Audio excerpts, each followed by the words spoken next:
Good morning, good afternoon, good evening, wherever you are in the world. It's Dr. Janice Hooker Fortman with Relationship Matters. Today, I want you to call your friends. Call your husband into the room, call your wife into the room, get on the phone, call your girlfriends, your boyfriends, because this is a very, very important show that I think all of you want to hear, want to see. Usually I have this long monologue, which I'm not going to have today, but today we're going to talk about scamming. Online dating, scamming, all kinds of scamming. And to let you know, I have been scammed. I was scammed a few years ago. It was a financial scam. But we're going to talk about all kinds of scamming. And what I want to do without any further ado is to bring on my guest. And let me tell you about her. You will, and I'm giving you a chance to call other people into the room and to call your friends. My guest today is Debby Montgomery Johnson. Debby is the founder of The Woman Behind the Smile Incorporated. She's a best-selling author, an international speaker, an entrepreneur, and a podcast host. She is a woman on a mission, and she's going to share her personal experience with a love that turned into betrayal and financial disaster. She's going to show us how to remove that mask of shame. And you know what? Many of us have something we're hiding, something we're ashamed of, or something that through no fault of our own, through our own, just things that happen to us. And we keep these secrets. We hide them from other people. We hide them from our friends. Sometimes we even hide them from ourselves. She is authentic, and she's going to talk to us about scamming, especially online dating scamming. Now, just so you think, oh, well, you know what? Smart people don't get caught up in this. Let me tell you, she was a former U.S. Air Force intelligence officer serving at the Pentagon, the Defense Intelligence Agency in Germany. So I don't want you to think, oh, well, you know what? Only certain people can get scammed.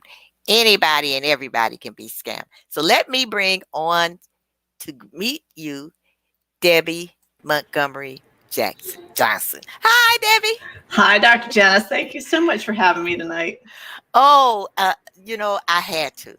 I had to, because this is so important. And we were talking before the show, and my mouth was open. I was amazed at how scamming is proliferating in all the different ways. So, Debby, tell us how you started your Woman Behind the Smile. Just start with your story. Okay, well, it started in 2010. I'd been married for almost 26 years. And one morning I got a phone call from my oldest son, and it was actually a recording. I was in a meeting, and my son said, "Mom, Dad just died. I'm coming home to take care of everything." Well, my husband hadn't really been sick. He did have diabetes, but it was under control, and he had left the day before to go on a business trip, and he was supposed to be home that next night. So when I got that phone call, you can imagine my life changed forever. And I was thrown into running his company, which I didn't know anything about, in addition to having my own job. And I have 4 kids, but only one of them was still home. The other 3 were either in college or in the military. So 6 months after Lou died, I was running on empty. Didn't have time to grieve. I was just busy. I was filling my life with what I call busyness, BUSYNESS. I was doing everything I could to just keep everything under control. And as we were talking, I became that woman behind the smile because I didn't want anybody to know that I had any cracks. I was self-sufficient. I was taking care of stuff. And really inside, I was dying. I wasn't sleeping well. I wasn't taking care of myself. I had gotten really thin, which for me, was the first time in my life, I was like, yeah, I'm really skinny. And then one of Lou's friends came into town. He goes, you look horrible. You look so gaunt, because I was thin, but I wasn't a healthy thin. And so my girlfriends looked at me, and I've heard this from many people. They're like, well, you need a life. You've got to do something other than just work and work and work. And so their interpretation of get a life was get back out and get into dating. Well, I was 52 at the time. I hadn't dated in 26 years other than my husband. And it was really daunting. You can imagine all those emotions of I'm not smart enough, pretty enough, all those enoughs came flooding back as if I was 16 again. And I'm thinking, I don't want to do this, you guys. I don't smoke. I don't drink. I don't go out and party, that kind of stuff. Do it online, Deb. It's safe. Just do it online. You can do it from home. And so I talked to my mom about it. I figured if she's usually the biggest skeptic. And she said, oh no, one of my best friends met her husband online. I was like, really? This is a 70-something-year-old woman. I said, okay, so I'll try it. And I did it very cautiously. I went into faith-based dating sites thinking that those would be the safest.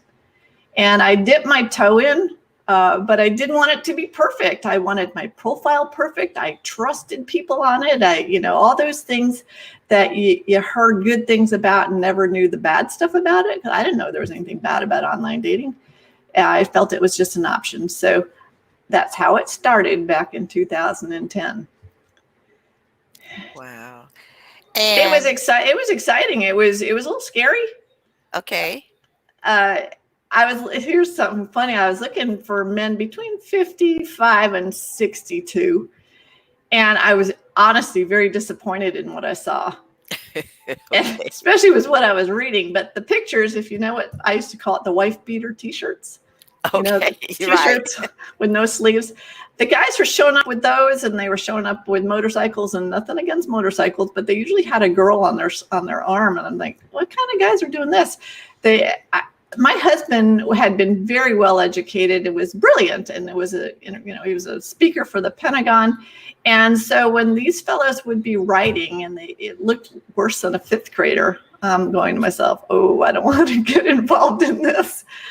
And until I got a really interesting note from a gentleman. He was an international businessman. He was from London. He was a widower. So at that point, I realized there was a difference between the guys that were widowed and the guys that were divorced. The divorced guys came with some baggage, and they were usually pretty angry about something. Whereas the widows, I found, they were feeling the same feelings I was, because we'd been through similar situations.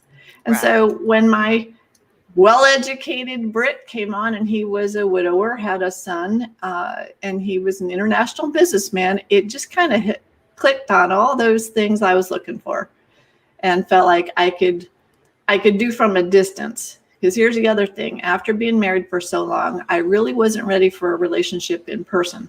I was a little bit scared to start something really close.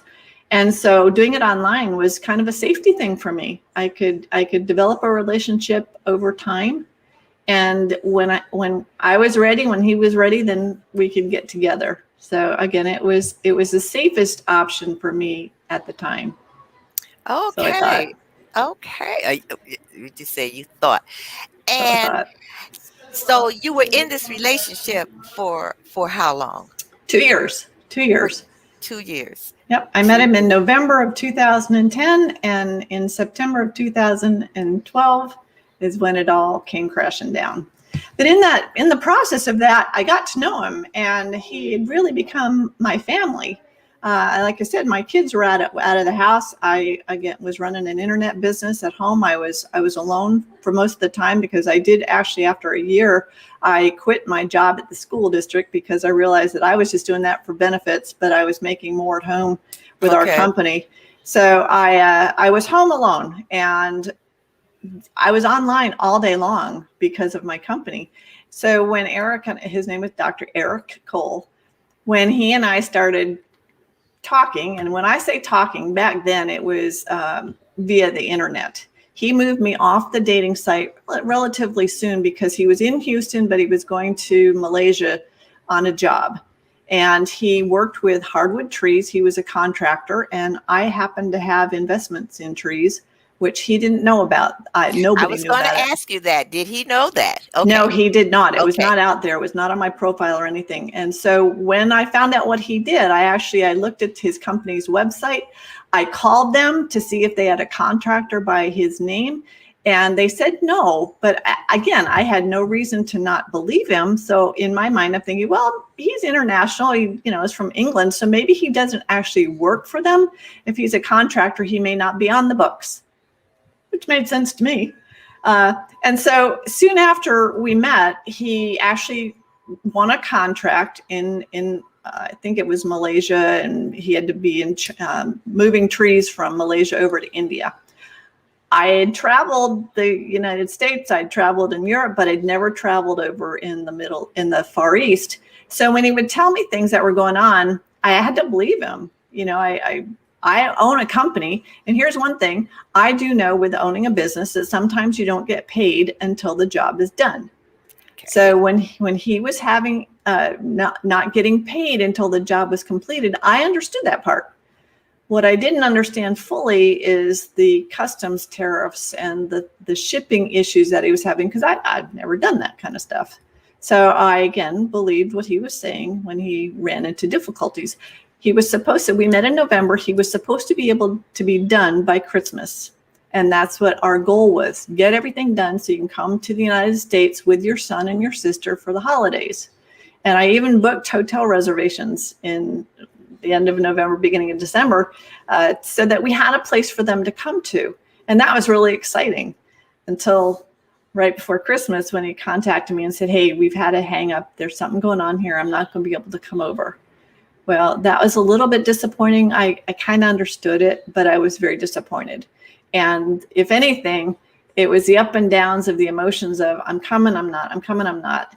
That was toying with my heartstrings, but it was part of what was going on, and I had to trust him. And you said you had to trust him. Now, he was the only one who you were talking with as far as online dating. And as you were going back and forth with him, how did he win you over? I mean, you were listening to all the things he was saying to you, but how did he win you over for you to really kind of believe him, so to speak? Well, we got to know each other on so many different levels as far as discussions. We talked business, we talked kids, we talked losing a spouse. I mean, I have 4,000 pages of journal. I kept an online journal of all of our conversations for 2 years, thinking that I was going to have family history for the kids, saying this is how I met Eric and this is our love affair and all this kind of stuff. So I had all that written down. And we talked about so many things. I mean, we talked for a lot of time, many hours, and typically in the middle of the night, because here I'm in South Florida, he was overseas. Right. So my nighttime was his daytime, or vice versa. And so in the middle of the night, and that was the other thing, between 12 and 4 a.m. is about the only time I slept.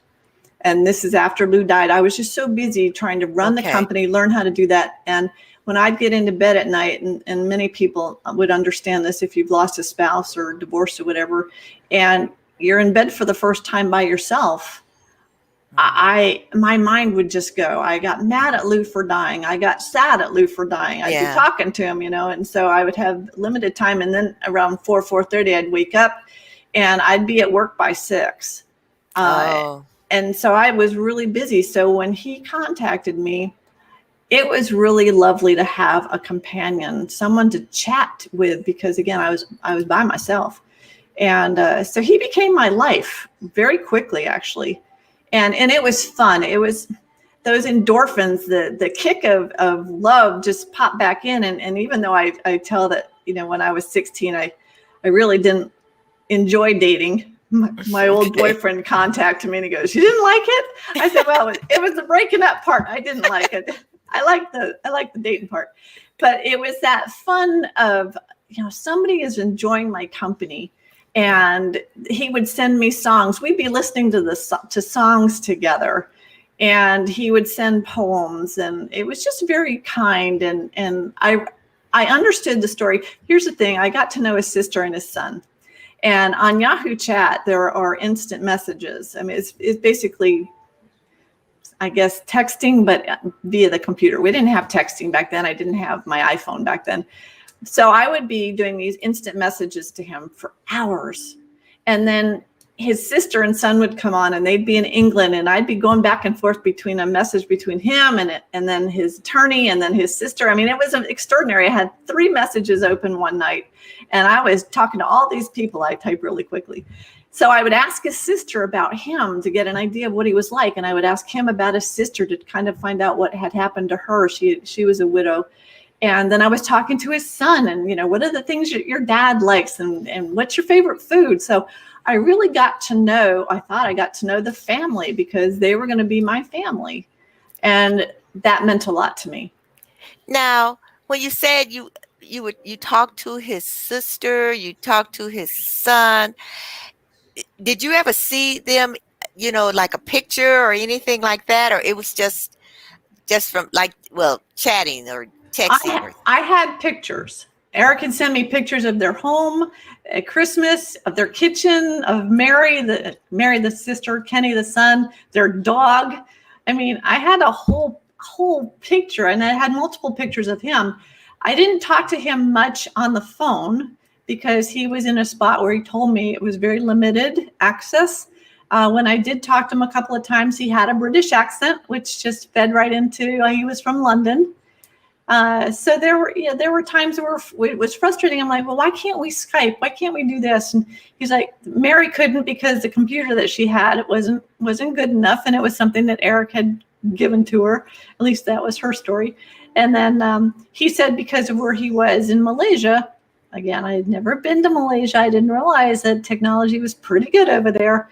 But there were times when he and I would be actually chatting, and then we'd lose connection. So that made sense too, that the internet went out. He can't contact me. I'll have to wait for a few more hours. So it was very complicated, but it was fun for much of the time. So, Debbie, you lost to him over $1 million. Now, what did he say to you to get you to start sending him money? Initially, it was very small, and it was within a few weeks where we were talking about one of his friends who was an engineer out of the country, and he was having trouble getting onto the dating site. And so Eric said, "Hey, would you send a check for whatever it was to the dating site and get my friend on?" And I'm like, "Well, sure," because again, we talked about there weren't a whole lot of 50 to 65-year-old guys there that were worth beans for me anyway. And so I figured, well, the more the merrier. So I did. I sent a check into the dating site. Soon after that, it turned into it was mostly business items. We had to have a power of attorney because we were setting up a bank account. The bank account was going to be in my name and his name, and our attorney needed to have powers of attorney because they were international transactions, international banks, and that kind of stuff. And so I'm one of those, what I would call a damn Yankee. I don't give money away freely, okay, except to family members. And at that point, he was quickly becoming part of my family. So the first little discussion we had, again, I don't like contention, but he had asked me to help him set up a power of attorney. And it was going to cost, I think, $5,000. And I had legal training when I was out of college. And I'm thinking, why does it cost so much for a power of attorney? But it was an international thing, and his attorney was getting involved.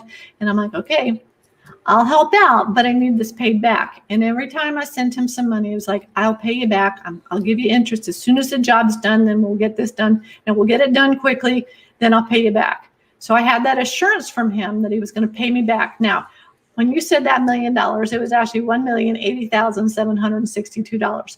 I hear that stuck in the air. I didn't have $1,080,762. I did not have that in the bank, but I found it. I got very creative because he was becoming my family, and I sold retirement accounts. I cashed them in, believing that he was going to get back to me so that I wouldn't have any penalties. I sold jewelry that I had. That was back in the day when all of us were selling our extra gold and silver jewelry. If I wasn't wearing it, I was going to sell it. I had some coins. I sold some of my trees, my investments down south. Again, he was going to become my family. He had what I thought was going to be a secure position. He was bringing some finances with him. And I just thought, it's going to be okay. Everybody that I knew that had met someone online, it was positive. I had never heard of online scammers back then. So he reeled me in, hook, line, and sinker. Yes, he was good. He was good. So were you telling your friends about him or your family members about him? I was for a while. And my boys, well, I actually went to my mom and dad flew up with me to Virginia to see my brothers. And I was telling my brothers, and I remember it's like the firing squad. I had my 3 brothers on one side, my 3 sister-in-laws on the other. The sister-in-laws were on my side. The guys were like, well, we need to do a background check. We need to do this, we do that. I'm like, guys, it's just dating, knock it off. So I stopped talking to them. Then I met with my kids. My daughter was a little bit intrigued. My youngest son was a little bit nervous, but he knew he was going off to college and he didn't want me alone. So he was kind of okay. My older boys were like, Mom, don't. And when I heard that, I'm like, you guys, I'm the adult here. Leave me alone. And I shut them out. I stopped talking to the kids, especially the older boys. And I didn't tell them what was going on. My girlfriends, I used to tell them a little bit, especially the girls at work. But my next door neighbor, who was a really good friend, she started listening. She's like, he's really cute and I'm really happy for you. But, and then she started saying, and she said, don't. I'm like, Dee, stop. I said, this makes me happy. And so she had to decide, does she keep telling me what's going on or what she thinks is going on, or does she preserve our friendship? And she decided to preserve our friendship, and she backed away. And the more that they backed away, the more Eric said, hey, don't listen to the naysayers. Because I would bring things up and he goes, this is between us. I love you. I want, we're going to be together. And so he really started to isolate me. I didn't realize this, but he was isolating me from the folks that would be the naysayers, because they were the killjoy. My friends that said, stop, don't. I'm like, you guys, this makes me happy. My heart sings when I hear that ding, ding, ding in the middle of the night with Yahoo Chat. I jump out of bed, I run to my computer, and I'm in my happy spot for however long I have chatting with him, because we talked about this, he filled my heart up. He filled that spot that needed to be listened to. And it was lovely for the most part. And I keep saying for the most part, I didn't know that there was going to be a bad part of it. I just figured every relationship has its up and downs. And anybody who's been married for more than a year or a day knows that it's not all happy and roses. And so I just figured, this was part of the getting to know him spot. And I was willing to do it. But go ahead. When did it crash? When did it just all went zoom? Okay. There were what I call pink flags. Okay. Times when, if I wasn't so enamored and so, taken with the emotions, I probably would have said, okay, pull back a little bit, stop, stranger danger, or sleep on it. I didn't do that because, again, I trusted him. I had no reason not to trust him. When it fell apart, it was almost 2 years later. It was September 10th, 2012. And he came online that morning and said, how do you feel about forgiveness? And we talked very spiritual experiences over the years. So I put on my spiritual hat and I started telling him about how I felt about forgiveness. And that's when you put your money where your mouth is. And so we talked for a couple of hours and then we lost contact, which was, again, not unusual. But he came back and he goes, Deb, do you remember what we talked about earlier? I said, yeah, let's revisit it. And so we did for a little bit. And I'm like, Eric, did I do something wrong? Why are we talking about forgiveness?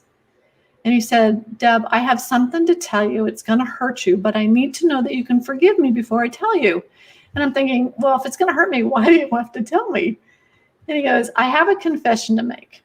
And at that point, I just got this gut punch because I'd heard that once in my marriage, about 12 years in, and it wasn't a happy confession. But because we were married and had 4 kids, I dealt with it. I stuck with it. Changed my life, but I dealt with it. So when Eric said, I have a confession to make, I'm thinking, oh, I'm not sure I want to hear this. He goes, I have to confess this has all been a scam. And when I heard that, my mind is just racing. And I'm thinking, you're sick. There's something wrong. Something's happening to you, or you're lying. And he says, I'm not lying. And he goes, this has been a scam. And I just had to confess it. I'm like, then you have to prove to me that it was a lie. So you didn't believe him? I didn't. How could I? For 2 years, he was my life.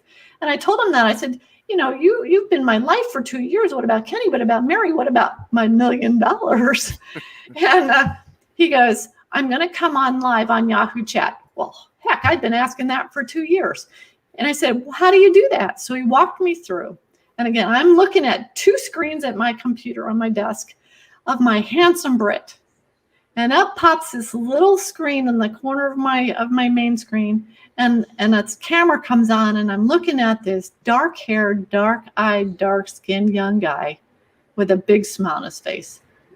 And I'm thinking, oh my gosh, what happened here? And in an instant, my story, my heart separated from my head. I picked up my cell phone and I took a picture of that corner of screen. And it's the picture of the real fella who's a young guy from Nigeria. And his name was not Dr. Eric Cole. It was Joseph from Lagos, Nigeria. And Joseph had this huge smile on his face. And he goes, it's so nice to see you. Can we keep this going? And I'm like, are you out of your freaking mind? And he honestly looks at me. He goes, is it because I'm young and black? And I'm thinking, no, not really. It's because you lied to me for 2 years. You took my heart, my life, my money for 2 years.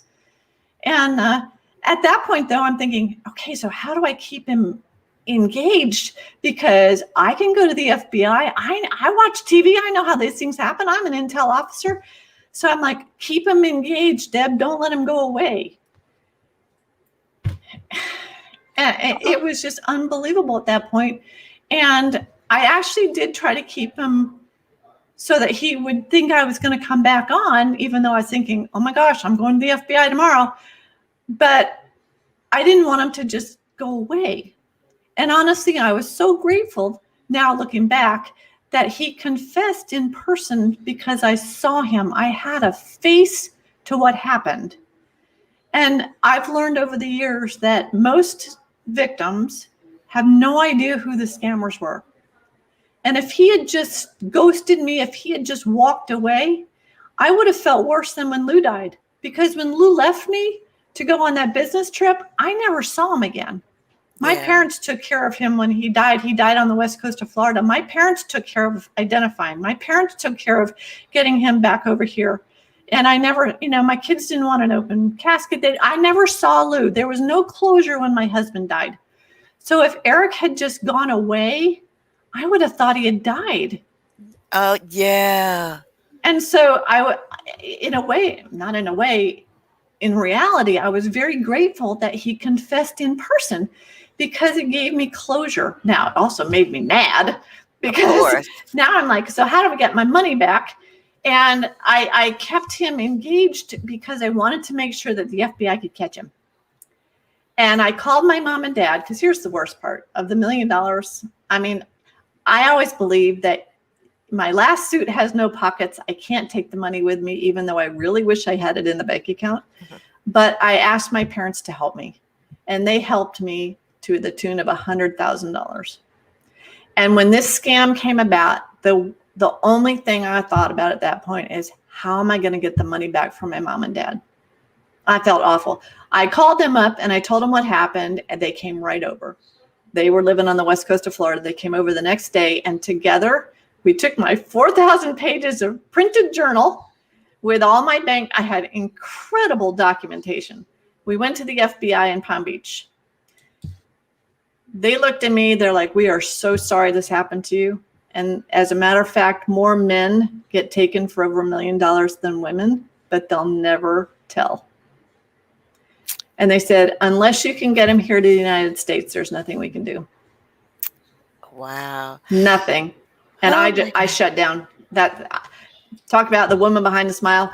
Up comes the smile. I shut down, and I didn't tell Wow. anybody. I didn't tell anybody.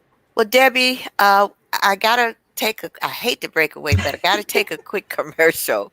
Okay. And when we come back, I'm going to have another guest, Dr.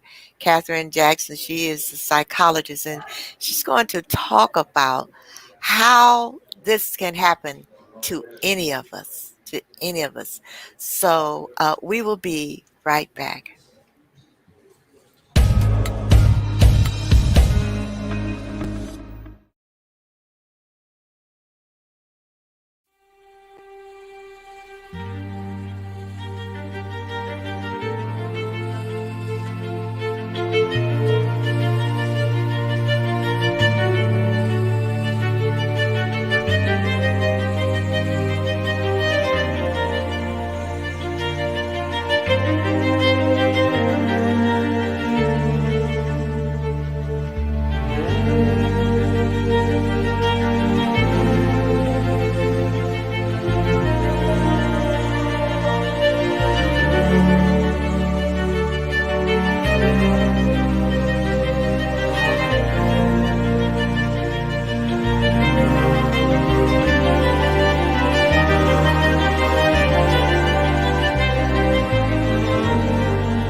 If you would like to advertise on this show with eye-catching videos and increase your visibility, you can contact us at 1-877-667-7325 for details, or you can email me at jan49125@gmail.com.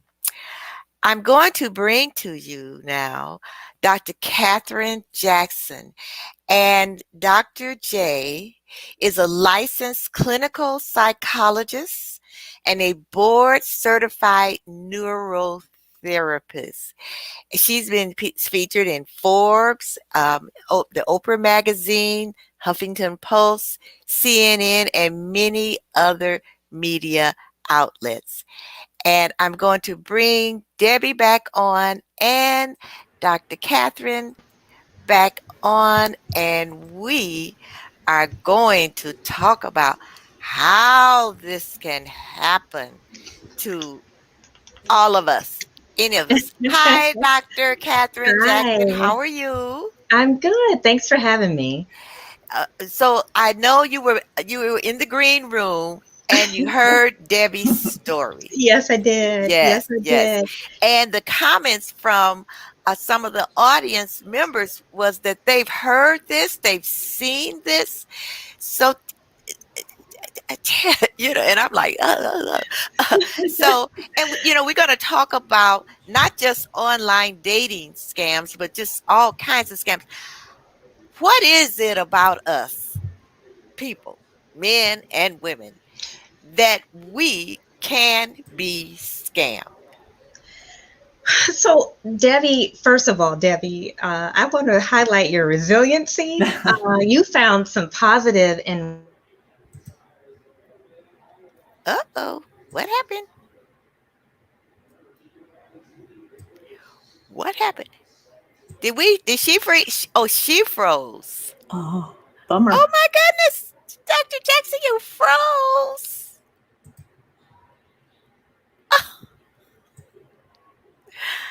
Okay, she's buffering. You I back? don't know. I'm still talking.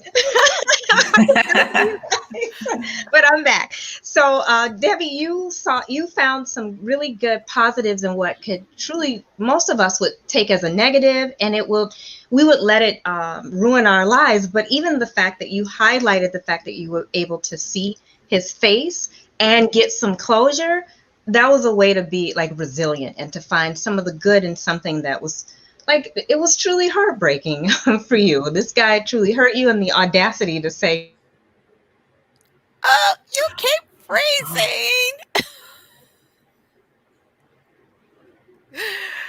Oh my goodness. I want to hear what Technological. she has to say. I don't Okay, know what you heard. The all we screen is heard. my end, so I'm not sure what's happening. But I was just saying, you found a way to turn something that is truly negative that could have devastated your whole life, and you turned it into a positive. So I think that is awesome. And so, with your question, Dr. Janice, about like how can we fall into this, or how do we fall into it? I feel like Janice touched on that. It's our brain. We crave connection. We love when the endorphins go off and the dopamines go nice and high. And so we keep looking for the good in people, even though, like she said, there were pink flags. And that should really caution us a little bit, even before we get to the all out red flags. So what are the red flags? Woo, I put it in, and there's more, but these are the five or the six that I feel like are the biggest, and I call it like DIPIT. So DIPIT, right? It's this deception. So he set out to deceive you, and that might have been pretty hard. It's a lot of online people and sometimes face to face people that we meet, and they really don't mean any good when they meet us. That they mean to hurt us. They mean to deceive us, and it goes beyond that basic stuff of, like lying about your job, a little bit, and acting like you make more money than you do. But it goes deeper than that they want to deceive you so that they can do something harmful to you later. And in Debbie's case, that was financial harm. Thank goodness it wasn't physical harm. Intent. So they intend no good, right? So that is what they want. They're not just trying to deceive you, they intend to do something wrong. They prey on you. So they play on your insecurities or your vulnerabilities. So if you're fresh out of a relationship, they're going to tell you everything that you want to hear, and it will be all the things that the other person did wrong, or all the things that you're lacking in the moment. They'll listen for that, and they will be that perfect person. Insecurity. So no, the other I is actually isolation. Debbie highlighted that. So then he started to isolate her. She started to doubt her family, her friends, people she had been listening to for forever. And so they're going to play on that and try to isolate you away from them and say, don't listen to what everybody else is kind of saying. And then that final thing in the die pit is the T. They are going to gain your trust. So they're going to tell you all kind of stories.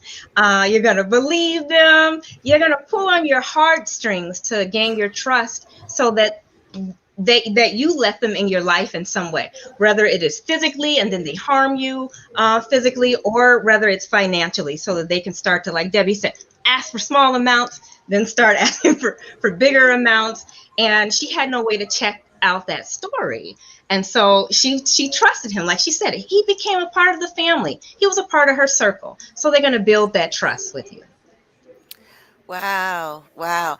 Um, I had a friend, and she was going with this guy, and they he was telling her everything just wonderful. They were going to get married. He moved in with her, and they lived together for a year. And she would just tell me just glowing things. They would go out together. They had so much fun. And she said, I always wanted someone to really love me, and he really loves me. Yeah. Well, after a year, she came home from work, and everything was gone. Wow. He wiped out her bank account, everything that was of value, that she had, jewelry, old coins, just anything and everything. He disappeared. But she found out later that this was something that he did. He romanced women.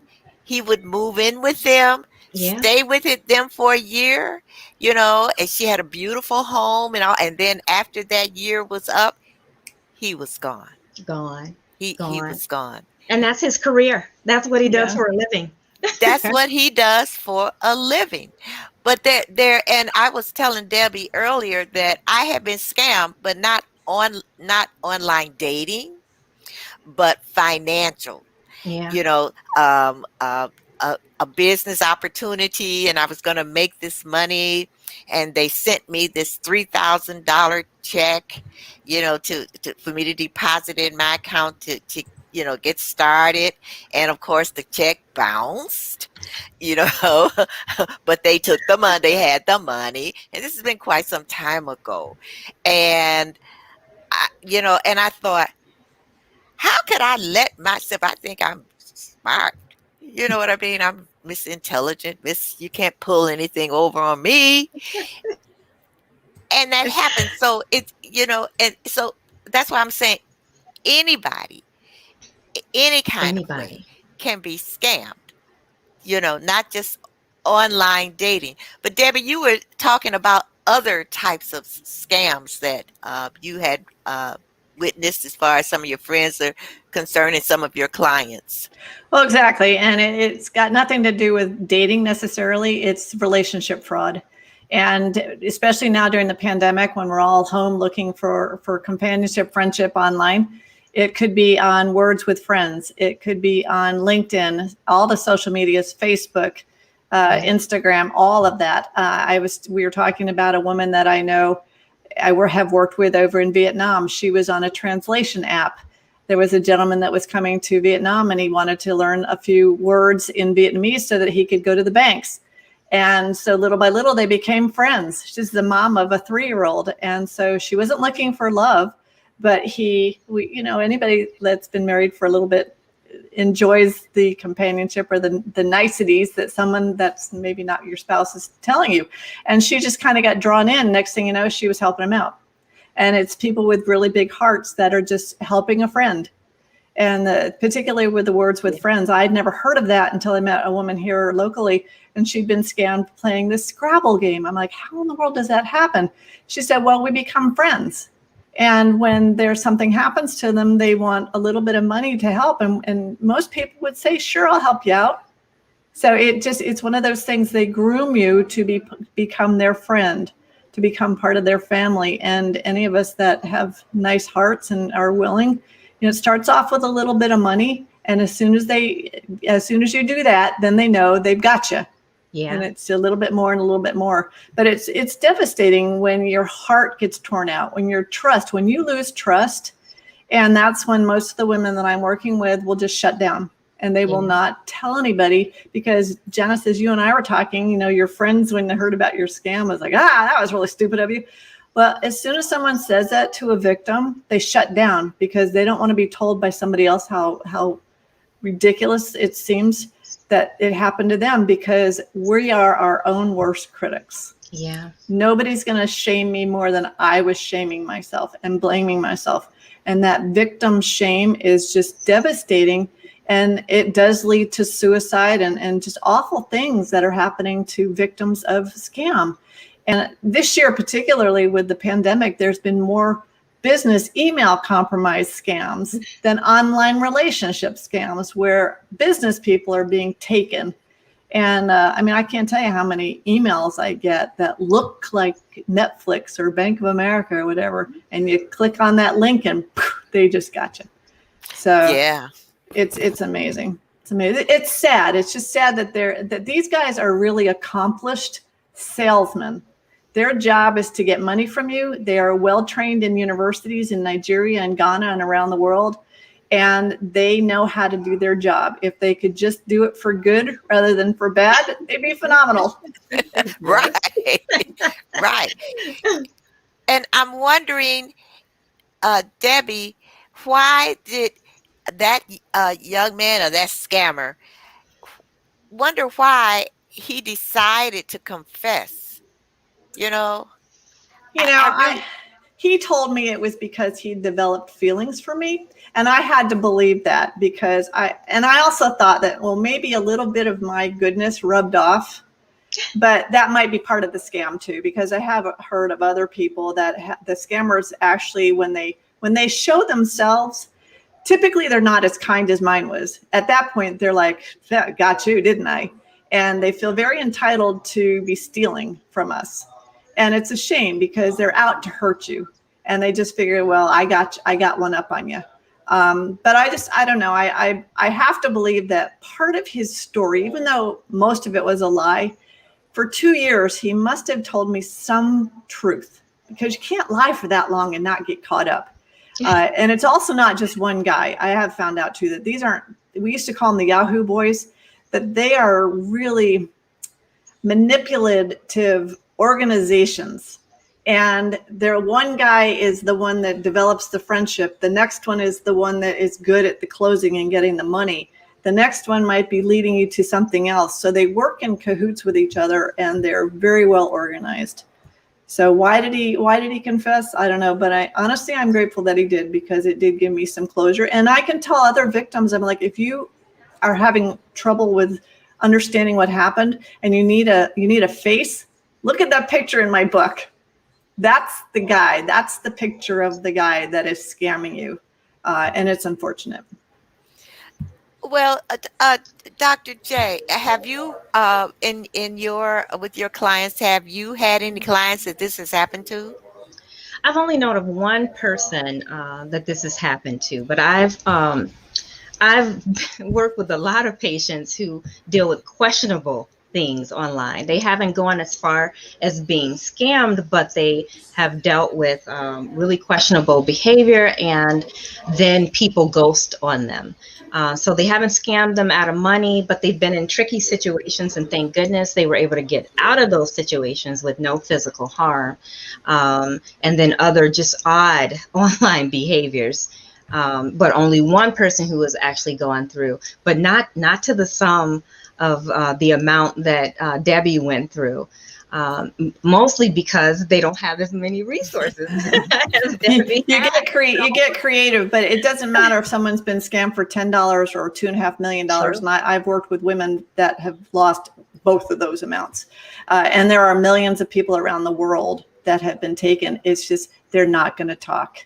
And we are really encouraging them to speak up, because I know that, Dr. Catherine, you must realize that, once someone talks about it, it releases the emotional bind that the power that the scammers have over you. And it's the only way that you're really going to recover. At least that's in my work. That's the only way that people are going to recover, is to talk to someone that they trust And be careful. You don't want to just tell anybody, because if you get that victim blame, you're going to shut down for good.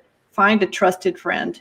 And it could be, I work with an organization called SCARS, which is the Society of Citizens Against Relationship Scams. We're a support. We are a victim support group. And we have victims talking to victims, and they become survivors and then thrivers. But when you can find somebody that you can trust and you can hold their hand, basically, then someone feels a little more comfortable in speaking up. And that's where that's our goal, is to get people to speak up and take the power back. So, Dr. Jackson, is it always about relationships? Is that the way? I know with online dating, it's forming that relationship. But with other scammers, is it all about relationships? This is the Relationship Matters show, but I guess the question to me, my question is, and I might have asked this before in a different way, but how do they know which way to go? When they're speaking with you, even if it's business or if it's romantic, are there certain things that you say that lead them into a particular direction? So that anyway they can get into here. It's all about their initial intent of, how they're planning to deceive. So if they were planning to deceive in a business way, then that's what they're looking for. And they're going to places where they're going to find people so that they can do a business scam.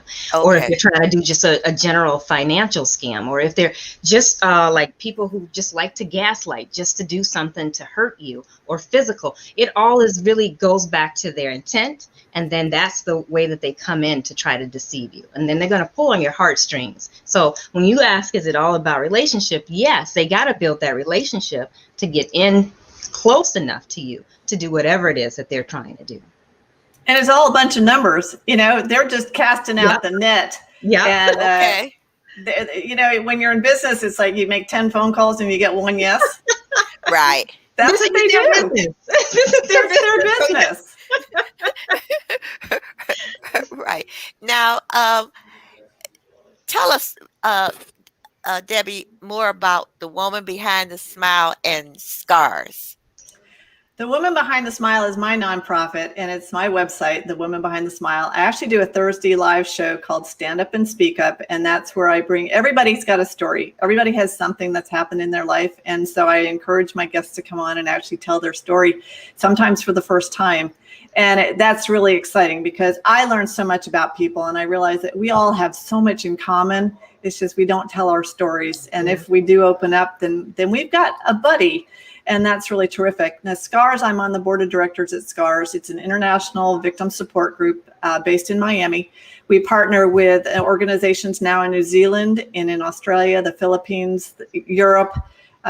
We're working with victims around the globe. And like I said, during this pandemic, the scammers have not gone to sleep. They are out in a really big way. Mm-hmm. And there are a lot of anti-scammers out there, a lot of anti-scam groups. You got to be very careful when you've been scammed, when you're looking to find help, because the scammers are setting up scamming, detective agencies and cash support groups. I mean, it is unbelievable that they'll move from one scam to another. So that's what SCARS works to educate. If you go to romancescamsnow.com, it's got the most comprehensive library of information. We have a website called againstscams.org, where you can actually, and anyscam.com, where you can actually go and report it. It gets reported to Department of Justice and IC3, which is the FBI. So it's an international. We work with Department of Justice, Homeland Security. We can't stop the scammers one-on-one. You have to go after the money sources on an international level. And then we actually have victims who find joy in reporting scammers to try to block them on Facebook and social media. I don't have time to do that. That's the beginning of how they can heal. A lot of people still like to look at pictures. That's like looking at mugshots. And Dr. J, you might know that the feeling that I get when I see a scammer picture, it's not positive. Yeah. So SCARS tries to do as much positive as we can with educating folks to prevent and then help folks in recovery, because the intermediary stages, it's very difficult to get a victim to understand what's going on until they're broken. Right. And we only have a couple of minutes, but I did right time. That I was mean, quick. right. It's like woo. uh, but one thing you said, and I just want to say this before I close out and go to Dr. Jackson, uh, when you told me that millennials are really getting scammed because that's the we know everything generation. Well, and So we talked, their life is online, so they feel comfortable and trust people online, thinking that no one's going to take the or put the wool over my eyes. But they do, and you and I talked briefly too about someone could contact you and say, hey, you want to make $250 really quick, and you'll go and you'll open up a post office box for them. Well, that post office, and then you'll get the $200 or $250, and you send them the combo or the key or whatever, and then that box is used to receive checks from other victims. It's used for money laundering. Well, now that quick $250 has you accountable because you're complicit in getting the box for them. The scammer's in Nigeria, but you're in the States. If they're going to arrest anybody, they're going to arrest you. So be careful. be careful. Be careful. And Dr. Jackson, you are a psychologist, and I like to say brain doctor Yes. and heart doctor. And if people want to get in contact with you, how do they get in contact with you? I'm all over the web. You can find me in all of my other links at my website, drcatherinejackson.com, which is just my name without the period altogether. And then I am on Instagram at Dr. Catherine Jackson, on Facebook at Dr.Catherine.Jackson, and Twitter at Dr. CC Jackson. Well, I want to thank both of you all for coming on. And Debbie, those other organizations that you were talking about, send them to me so that I can put them on my page for people to, if they're concerned about being scammed, if they're victims, if they know anyone, so that I can forward that information to them, because it is so important. And I really want to thank you for sharing your story. It just lets people know that we can all be scammed. And someone had sent something here that I wanted to show you. Okay, come on. It says Debbie really loves deeply with a heart of gold. Oh, I hope you found the happiness you deserve. All right. I actually remarried 5 years ago, and I met my husband through a friend who was a matchmaker. She did a background check, though, so it was really quite thorough. But yeah, if you don't open up your heart again, then you're going to be alone. And I didn't want to be alone. And so I didn't want the scammer to get the best of me either. And my husband is a darling, and he is so supportive of speaking up. And he knows that it heals me and it empowers me from the inside out. So I have, and thank you for that lovely talk or suggestion, because I am a happy person, and that allows me to speak up the way I am. Oh, wow. So, thank you. It's so great to leave on a happy note. Yes. All righty. So thank you all for joining me. And you know what? I'm going to have you all back, because there were so many questions and comments. I couldn't get to them all. But I really, again, want to thank you, Debbie and Dr. Jackson. Thank you for You all having me. have a blessed rest of your evening or day, wherever you are. I know Debbie is where it's warm, so in Florida. It's nighttime too. Thank you so much. I really appreciate seeing you. All right. Catherine, I'd like to get in touch with you, so I will great. reach out. Thank you all so much. Bye-bye. This has been an eye-opening show. So much information. And I want to thank all of you for tuning in. This show will be on YouTube and on Roku. So if you have friends that missed this, they can go to Roku, they can go to YouTube, they can go to my Facebook page, Dr. Janice Hooker Fortman, because this is very important. It's very important, and they really, really need to see this show. So you all have a beautifully blessed rest of your day, rest of your morning, afternoon, or evening, wherever you are in the world. And we will see you next week. All righty. Remember, there are all kinds of relationships. Relationship matters because relationships do matter.